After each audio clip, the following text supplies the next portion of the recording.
I'm, of course, Bill Hunt from OMB, over in the Federal CIO's office. Thank you all for coming and joining us today. Again, I see some familiar faces here who have been here before. Raise your hand if you were here last week. So you basically know how it goes. And if you were not here last week, raise your hand. Okay, welcome everybody. Thanks for coming. So we're just going to kick things off here. We're going to go a little bit more quickly through things than we did last time. So to get us started, I'm going to have Matt Lira come up and talk about the general agenda and how we're moving through this process. Thanks, Bill. Thank everyone for coming here today. We're really excited about the co-creation process. I think last week's event was a good start for this round of co-creation. I think we've shared some cool ideas, and I'm excited to see kind of what we can get into today. Sort of to touch on some of the things we hit on last time for new folks. Obviously this is the start of a process, not the end, and so we're excited about the ideas that get surfaced and finding out where we land at the end. So the things that I ask it, one, if we can come at this in a good faith way, I think we can come up with a fantastic product that everyone in this room will be proud to have been a part of, and to represent the United States positively in this issue. So very excited about it. And honestly, I just want to see where we go. In particular, not to, well, I won't say in particular because I don't want to weight the sticker. There's a couple of issue areas I'm particularly excited about, and the process itself is really interesting to me. So thanks all for coming here today and for leading into this process. And I'm excited to see what we can come up with going forward. So, Thank you, Matt. So as you all know, this is going to be the 4th National Action Plan for the United States.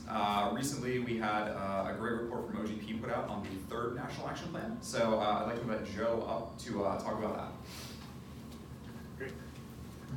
Thanks, Bill. Just some quick points for those of you who weren't at the last meeting or the launch or any of the other times we talked about this, but there's a few lessons from the 3rd National Action Plan that I think have bearing on the 4th National Action Plan.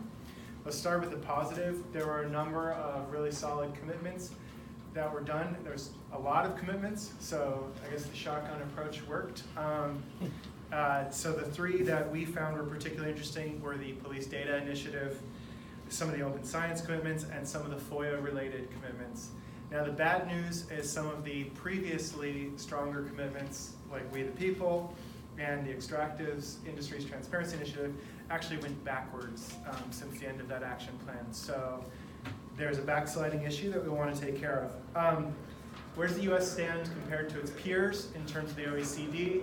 Two key variables, the IRM measures. If you love to talk methods, we can do it later. But in terms of ambition and completion, it has generally been a little bit better than average for OECD countries.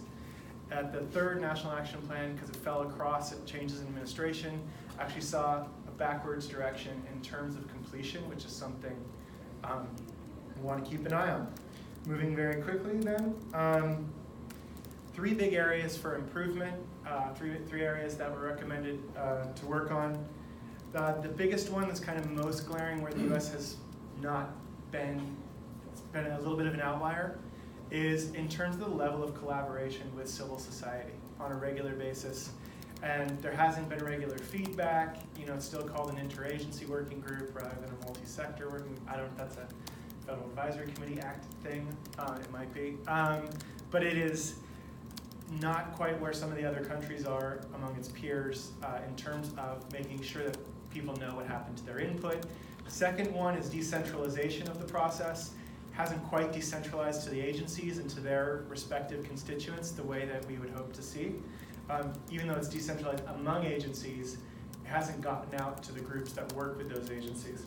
2 other recommendations that we heard from civil society groups: continued demand for ethics-related commitments in OGP, and another one was, during these times, maybe working more with the legislative branch.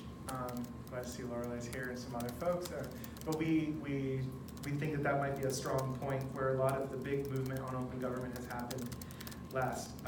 In my last minute, I'll just say that OGP collectively, including the United States, signed a big document called the Paris Declaration on Open Government and signed up to a variety of areas that we were going to collectively try to move forward in ambition.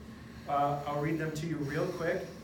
Lobbying and ethics reform, open contracting, beneficial ownership, fiscal openness, promoting civic space, including freedom of assembly and association, expression, improving public services and climate openness, and I think those are the last two. So just going through those very quickly. If you know the old action plans, you know that there was a lot of commitments in these, but you know that they probably could go a little bit farther in this one, and there's probably some room in the President's management agenda and in your brains to figure out where there are openings. So I'll stop there. Thanks. Thanks, Jeff. Appreciate that. All right, so of course we're here once again to talk about the National Action Plan 4. The outcome for today, hopefully we're trying to get some really good, impactful commitments that can potentially be drafted into the new National Action Plan. So for those of you who are familiar, as Joe pointed out, the last National Action Plan, we had something in the neighborhood of 53 commitments, which OGP has informed us is probably too many, that we really need to trim down. So what we're looking for instead is really targeting around 3 to 5 really impactful commitments. That's not a maximum number for us necessarily, that's just sort of the goal. Columbia, I believe he said, did 8 impactful commitments previously. That is the record. We could potentially aim for that record, but again, we're not trying to set goals. We want just to make sure that we have impactful commitments that we can deliver on instead is really what we're aiming for. So to that end, there are a bunch of different players over here on the executive branch that are working on this, and I just want to make sure that I give credit to everybody who's been helping us through this process. OAI, of course, couldn't have done it without their support and gotten this far, and they will continue to be working with us through and supporting the administration. OMB, our office, OSTP, NARA, State Department, am I forgetting any of GSA, of course, could not do without your logistical support and help. And of course the various agencies that have been contributing commitments and working hard with us to make those commitments moving forward and in the past. So all of them have been really coming together and working as a team on this. And of course today the room is a little bit bigger, and all of you now are part of this team for today as well and helping us co-create what we're going to be doing. Before I get too far into this, I want to stick to our agenda and make sure that I give some time here. This is the 5th of these events that we've done. It's the 2nd in this series. So I want to make sure that we had some opportunity if people had questions, concerns, or comments that they wanted to air, the Festivus airing of grievances, if you will, for an opportunity to talk about the things. I know last time we had some really good comments in this conversation at the beginning. We had some really great comments at the end. I just want to make sure that this time we can push those to the beginning so everybody in the room gets an opportunity to hear any comments that we want to air out. So I wanted to open the floor for questions, comments, or concerns. Mr. Howard. Thank you for the opportunity. There was a specific mention that Joe Foti just brought up about agencies not engaging maybe their stakeholders. So I've been watching all of the agencies' public affairs offices, social media accounts, email lists since this process begun. None of them have engaged the public or their stakeholders. I've been watching the White House accounts since this process began. There's nothing about this process. The URL open.usa.gov hasn't been shared on social media by a federal agency this year. Given that, what kind of good faith should we assume by the US government that you actually want to engage the public? The inboxes of my colleagues in the media are full of press releases about other administration priorities, other agency initiatives. But I have not seen any report, including to different entities that are favorable to the administration, who might be perfectly willing to say something is happening. What specific steps is the US government going to take in the next month to ensure the American public knows this is going on through the media and through the extraordinary communications abilities of the government itself, whether it's Broadcasting Board of Governors, et cetera?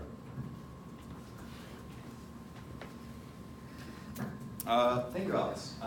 It's a very good question. It's a very good question that I don't know if I'm going to be as good at answering as the question was asked.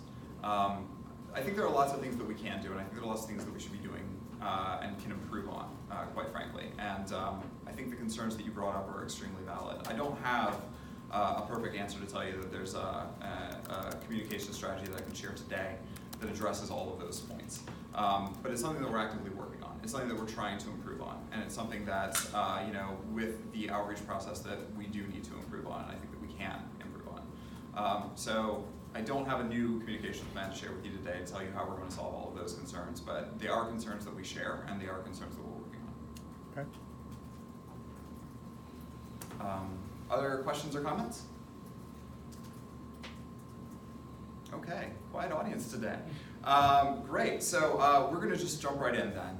With no further ado, we're going to talk about how we're going to run through this process a little bit and get everybody on board with where we're going. So, first things first, as I mentioned, this is the second of these events in this particular series. Last week we had a really great productive meeting where we had 4 really good commitments come out of the work there. We've put all of that information on GitHub right now, so you can go and review what we did last week. To that end, we also had a lot of commitments that we couldn't get to. So we're going to use this opportunity today to both do some idea generation on new commitments that we potentially want to address, but I also want to include the ones that we didn't get to last week because there was some good stuff in there that we might want to address this week. So for the next few minutes, we're going to all meet in our little pods that we have there together, and we're going to go through and come up with hopefully about 2 to 3 from each table ideas of commitments that you want to work on, potentially today to expand on in groups. So I think we have today about enough groups that we should still be able to do 4 tables, although it might get a little thin, and if people need to condense, you should feel free to do that. But realistically, we're going to be aiming for 4 commitments that we're going to be working on today to flesh out and get more details on based on the topics that you're coming up with over the next few minutes. I'm just going to read through real quick some of the topics that came out last week. I put those back on the board here on Post-it notes, but I just want to read the top lines of these. So it'll give you some ideas flowing and potentially be some things that you want to work on today. Again, these are open for voting today in addition to the topics that we're going to be generating in the next few minutes. So really quickly, the topics that we previously covered were 500 million White House records of NARA, zero accessibility to civil society. Leverage technology to improve engagement and ensure inclusiveness. Increase searchability of federal records. Apps to share opportunities for public meetings based on public notices. Yelp rating in real time for government events and interactions. Release and implement a release to one, release to all FOIA policy and capstone goal. Simplified hiring. Fiscal transparency. CIO.gov/IT dashboard, there's no mention of OGP. 2019 deadline in archivist management, managing government records directive. Extension or update Goal 13, survey literature review of capstone agencies and impact on FOIA. Some agencies are unable to access email archives on FOIA. Government access to more data, particularly transportation, for example, ride hailing. Make all court records available to the public through modernization or funding of PACER. Grants, transparency, and tracking. Local workforce accounting. Who will do it? Milestones, metrics, and communities. Commenter ID transparency related to FCC issue with automated captioning. Elimination of paper records. And of course there was a couple of comments around host workshops outside of DC on the record with press invited for QA. That last one I did want to highlight because it's something that has been resonating in a lot of conversations we've been having. I've actually bubbled that up under a bigger topic that we've called co-creation. So really have an opportunity to potentially talk about the ways that we can expand on the co-creation process, the ways that we can improve on what we're doing in the room today, and how we can look forward between now and the 4.1 release midterm to improve on how we actually are going through the co-creation process. So those are the topics that we've put up for now for potential discussion. Over the next 5 to 10 minutes, each table should come together as a group and come up with 2 to 3 ideas that you all can somewhat agree on that you'd like to present to the group for everyone to potentially vote on to be working on today. So in front of you there's a bunch of different materials. One of them is the list of OGP's themes and topics, which is kind of the box within we're working with. The OGP has suggested that these are areas to be working on for open government for the National Action Plan. A second piece of material that's in front of you is the President's Management Agenda. That lists some of the administrative priorities and things that we are already working on, and to potentially have some opportunities and themes that you may want to pull out of there that you know that we're already dedicated to. But you shouldn't consider that the bounding box by which you can make your requirements. Anything is on the table at this point. So those are the two primary documents there. You'll also see some example commitments to give you an idea of how some of the commitments can look, and also a printout of last week's commitments that were somewhat finalized. With the exception of Table 2, who at this point still hasn't entered all of their data into GitHub yet, so that's still pending and we're hounding them. But the other 3 commitments are all fully fleshed out and baked in there and available for everyone to see. So, in your groups, start conversations, make sure you know everybody on a first name basis at your table. And take the next couple of minutes and come up with 2 to 3 ideas among you as a group that you would like to share with the rest of the group for potential topic discussion. And be prepared at the end of about 10 minutes from now to have someone come up and present those ideas. So, let's get started.